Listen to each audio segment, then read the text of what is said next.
Bienvenidos a esta exploración. Hoy nos metemos de lleno en un territorio sonoro bastante intrigante, los llamados ritmos binaurales. A veces hasta se les llama drogas digitales, ¿no? Exacto. Para guiarnos, tenemos la encuesta global sobre drogas 2021, un estudio internacional bastante grande que, nos da una ventana a este fenómeno. Sí, es una buena base. Nuestra tarea hoy es desgranar un poco esos hallazgos, ver quiénes recurren a estos sonidos, por qué lo hacen y cómo los usan en su día a día. Me parece un punto de partida excelente. Y para que todos estemos, digamos, en la misma sintonía, empecemos por definir bien qué son estos ritmos binaurales. Dale. Es un fenómeno auditivo, la verdad, bastante particular. Funciona más o menos así. Necesitas audífonos y te ponen 2 tonos puros, uno en cada oído. Ok. La clave es que tienen frecuencias ligeramente distintas, muy poquito diferentes. Y el cerebro, al procesar esto, como que genera la percepción de un tercer tono. Un tono fantasma, podríamos decir. Fantasma. ¿Cómo es eso? Sí, porque no está realmente ahí. Su frecuencia es justo la diferencia entre las 2 frecuencias originales que sí estás escuchando. Ah, mira, qué curioso. Y la premisa fuerte, digamos, la afirmación que se hace, es que este tono fantasma puede influir en la actividad eléctrica del cerebro. ¿Sincronizar las ondas cerebrales, algo así? Justo eso. La idea es que puedes sincronizarlas para inducir estados que buscas, desde relajación profunda o quizá mayor concentración, hasta, y esto es lo más llamativo, claro, Sí. simular los efectos de ciertas sustancias psicoactivas. De hecho, no es raro encontrar audios con nombres que hacen referencia directa, pistas que se llaman MDMA o cannabis. ¡Wow!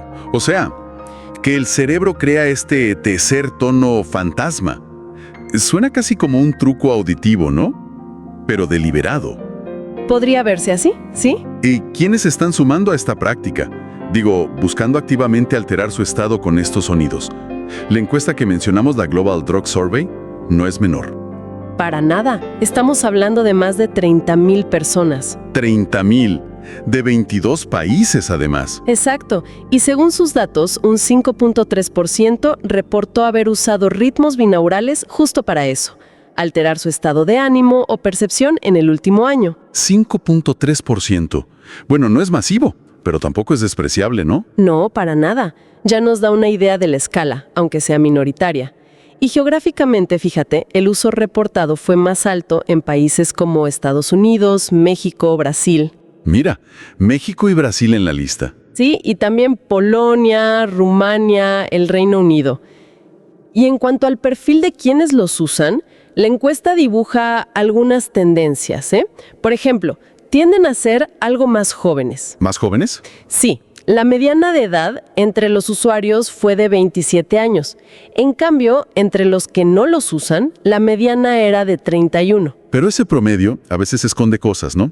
El estudio menciona picos de uso interesantes. Uno entre los 16 y 20 años. ¿Cierto? Y otro que vuelve a aparecer entre los 45 y 49 años. O sea que no es solo cosa de la generación Z o millennials más jóvenes. Exacto. Ese matiz es importante. No es exclusivo de una edad. Y hay otro dato demográfico que destaca. ¿Cuál? Parece ser más frecuente entre personas que no se identifican como hombres cisgénero. O sea, hombres cuyo género coincide con el sexo que les asignaron al nacer. Justo. Comparativamente, su uso es más común entre mujeres cisgénero, personas trans, no binarias o intersexuales. Es un dato interesante del perfil. Definitivamente. Y aquí llegamos a uno de los hallazgos clave del estudio, creo yo, en cuanto a patrones de comportamiento: la correlación. Hay una correlación significativa con el uso reciente de otras sustancias psicoactivas. Ajá. ¿Con cuáles, por ejemplo?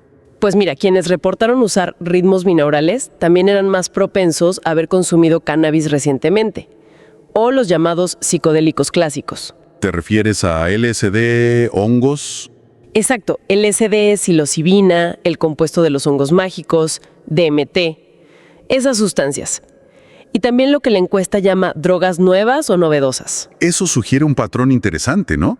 Como que quienes ya exploran ciertos estados alterados con sustancias, quizás están más abiertos a probar técnicas auditivas con fines parecidos. Podría ser, sí.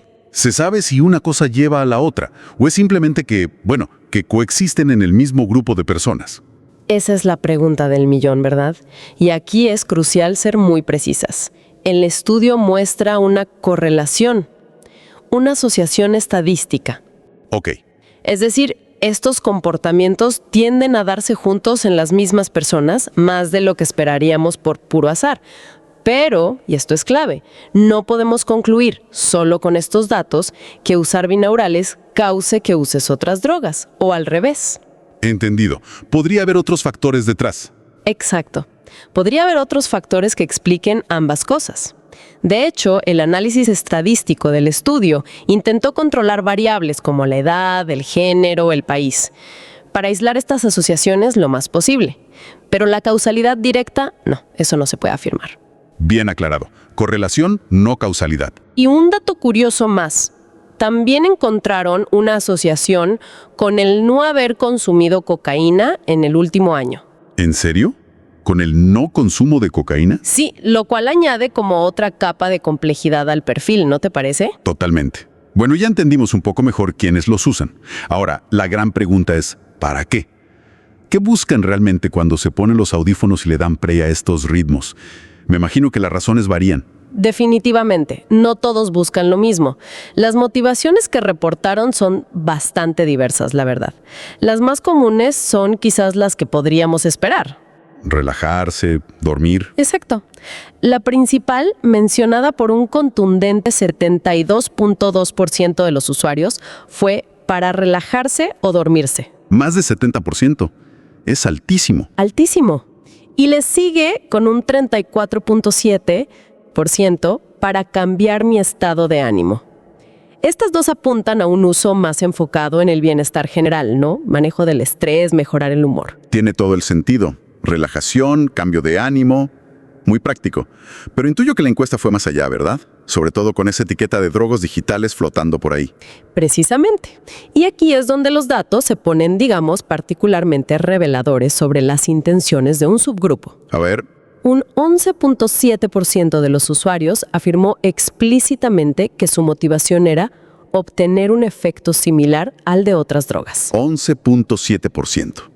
O sea, más de 1 de cada 10 usuarios. Exacto. Puede no sonar una mayoría aplastante, pero que más de 1 de cada 10 busque activamente replicar una experiencia, digamos, farmacológica, pero a través del sonido, eso sí es llamativo. Es llamativo, sí. Y es una motivación muy específica. ¿Y este deseo de efectos similares a drogas se relaciona de alguna manera con el uso de las sustancias que mencionaste antes, como los psicodélicos? Totalmente. El estudio encontró una conexión muy clara ahí.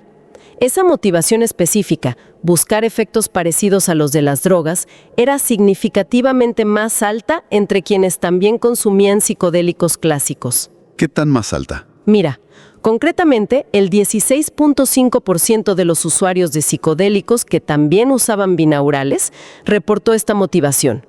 Compara eso con solo el 7.9% de quienes usaban binaurales pero no consumían psicodélicos. Casi el doble. Prácticamente. Esto sugiere que, quizá, la familiaridad o el interés en la experiencia psicodélica podría predisponer a buscar sensaciones análogas por otras vías, ¿no? Como la auditiva en este caso. Tiene lógica.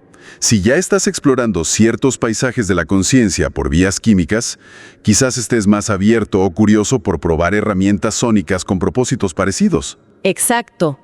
Y esta idea se refuerza con las respuestas abiertas que dieron algunos participantes. Más allá de las opciones cerradas de la encuesta, contaron otras cosas. ¿Cómo qué? Pues, algunos mencionaron buscar aumentar la concentración o la productividad. Otros los usaban como apoyo para la meditación o para prácticas espirituales. Interesante. Algunos buscaban aliviar dolores de cabeza o migrañas. E incluso hubo menciones a facilitar experiencias menos comunes, como los sueños lúcidos. Sueños lúcidos. Sí, o las llamadas experiencias fuera del cuerpo. Vaya, el espectro de usos es realmente amplio. Va desde lo muy pragmático, como dormir mejor, hasta lo que ya roza lo trascendental o la exploración pura de la conciencia. Así es. Y hay un matiz adicional importante que surgió de esas respuestas abiertas. ¿Cuál? Que no siempre se usan como sustituto de otras sustancias. Algunos participantes reportaron usarlos para modular o potenciar la experiencia de drogas psicoactivas que ya habían ingerido. Ah, mira, como un complemento. Exacto. Por ejemplo, alguien mencionó usarlos para ayudar a relajarse durante una experiencia con psilocibina, o otro que los escuchaba mientras fumaba DMT. O sea, buscando sinergias entre el sonido y la sustancia. Eso parece. Apunta a un uso complementario, no solo sustitutivo. ¿Y qué hay de la dimensión de conexión? ¿La gente busca conectar con algo o alguien a través de estos sonidos? El estudio también preguntó eso. Y fíjate qué interesante.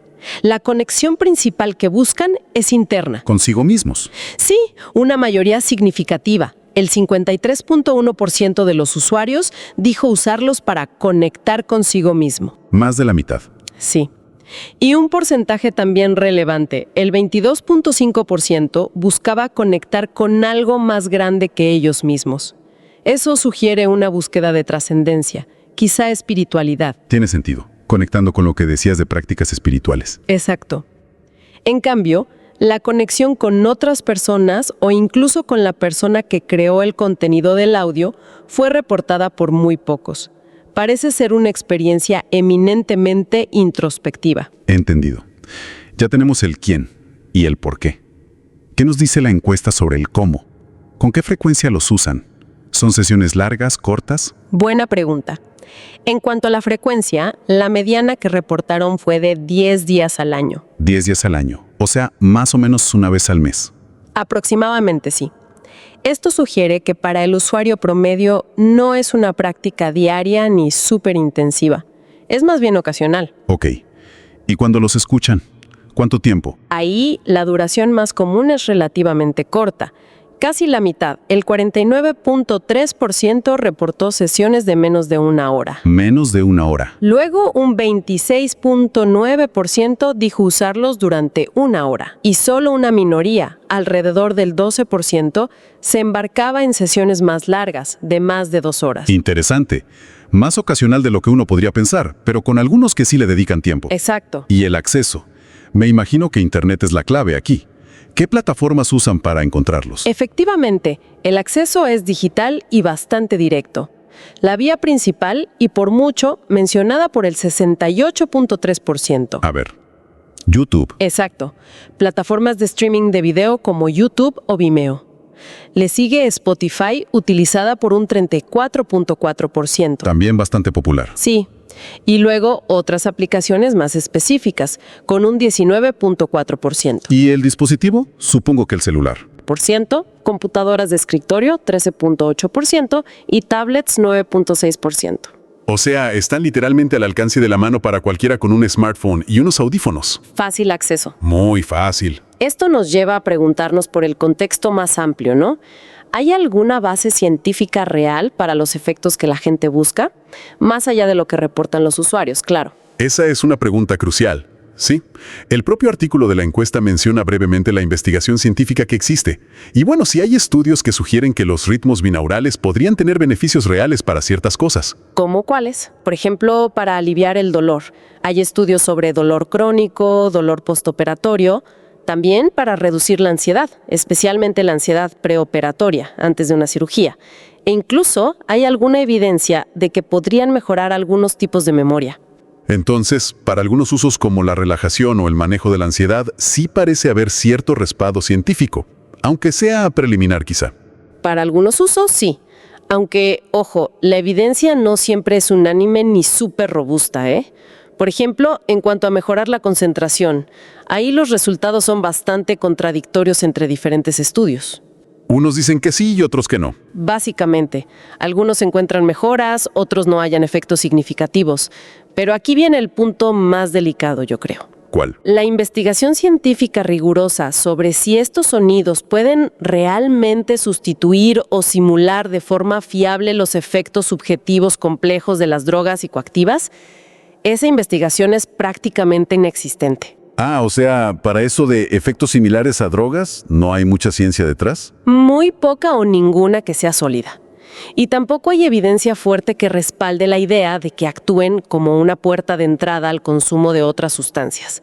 Esa es una preocupación que a veces flota en el aire, pero no hay datos que lo confirmen. Entendido. Y es fundamental entender que este estudio, la encuesta global sobre drogas, no buscaba probar si los binaurales funcionan o no. No era un estudio de eficacia. Claro, su objetivo era describir un comportamiento social. Exacto, describir cómo y por qué un grupo de personas los está usando, tal como ellos mismos lo reportan. De acuerdo. Entonces, tenemos por un lado los reportes de los usuarios, sus motivaciones, sus prácticas, y por otro, una base científica que, todavía está en desarrollo y con muchas preguntas abiertas, sobre todo en lo referente a esos efectos más psicoactivos. Así es. Esto plantea preguntas interesantes sobre cómo categorizamos estas experiencias, ¿no? Si alguien usa sonidos buscando efectos similares a los de una droga, ¿deberíamos empezar a pensar en estas experiencias auditivas mediadas digitalmente de otra forma? ¿Desafía esto nuestra definición tradicional de droga o de experiencia psicoactiva? Absolutamente. Esa es una de las reflexiones más profundas que creo se desprenden de estos hallazgos. Estamos viendo cómo la tecnología digital abre nuevas vías para buscar alterar la conciencia o el estado de ánimo. Vías que no encajan bien en las cajas que ya teníamos. Exacto. No encajan limpiamente.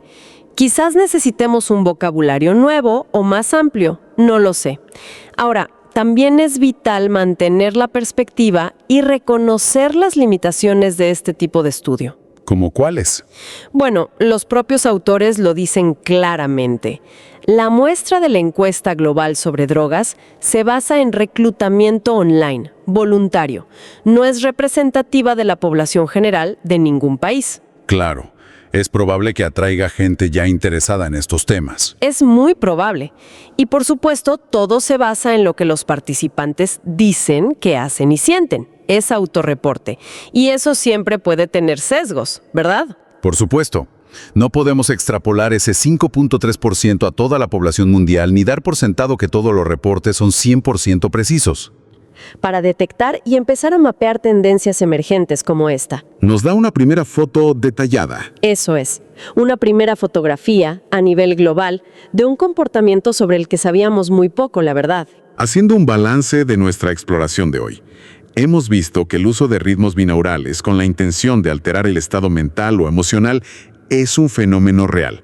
Está presente globalmente, aunque no sea masivo. Cierto. Quienes los usan suelen ser jóvenes, pero no exclusivamente. Y a menudo tienen experiencia con otras sustancias como el cannabis o los psicodélicos. Esa correlación es clara. Sus motivaciones son un mosaico. Desde buscar relajación o sueño, mejorar el ánimo o la concentración, hasta propósitos más profundos, como la conexión espiritual, la exploración de la conciencia, o incluso esa búsqueda deliberada de efectos similares a los de las drogas. Una gama muy amplia. Y todo esto accesible con una facilidad pasmosa, a través de las plataformas digitales que usamos todos los días en nuestros celulares. Has resumido muy bien los puntos clave, sí. Y para dejar quizás una idea final resonando, podemos recoger una de las sugerencias de los propios investigadores del estudio. ¿Qué sugieren?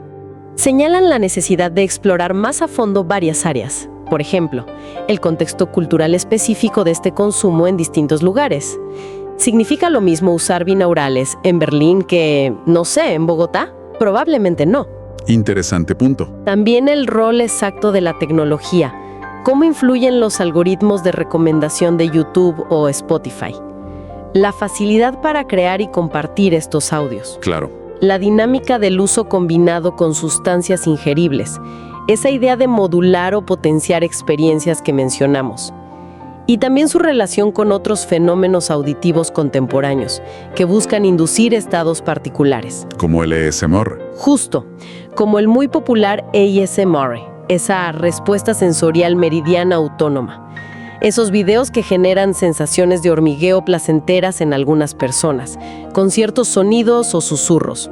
Esa conexión con ASMR y otras experiencias sensoriales mediadas por tecnología es fascinante. Abre muchas puertas. Lo es. Y nos lanza una pregunta más amplia, creo, para el futuro. A medida que las tecnologías digitales, y piensa en realidad virtual más inmersiva, interfaces cerebro-computadora, IA generando experiencias personalizadas. Sí. ¿Cómo podrían estas herramientas cruzarse, complementar o quizás incluso empezar a sustituir las formas más tradicionales en que los seres humanos hemos buscado el bienestar, la trascendencia, la alteración de la conciencia o simplemente explorar nuestra propia mente? Es una pregunta enorme. Lo es. ¿Qué nos dice este paisaje emergente de experiencias sensoriales digitales sobre los anhelos y curiosidades fundamentales que nos mueven como especie? Es un campo de exploración que, la verdad, apenas comienza.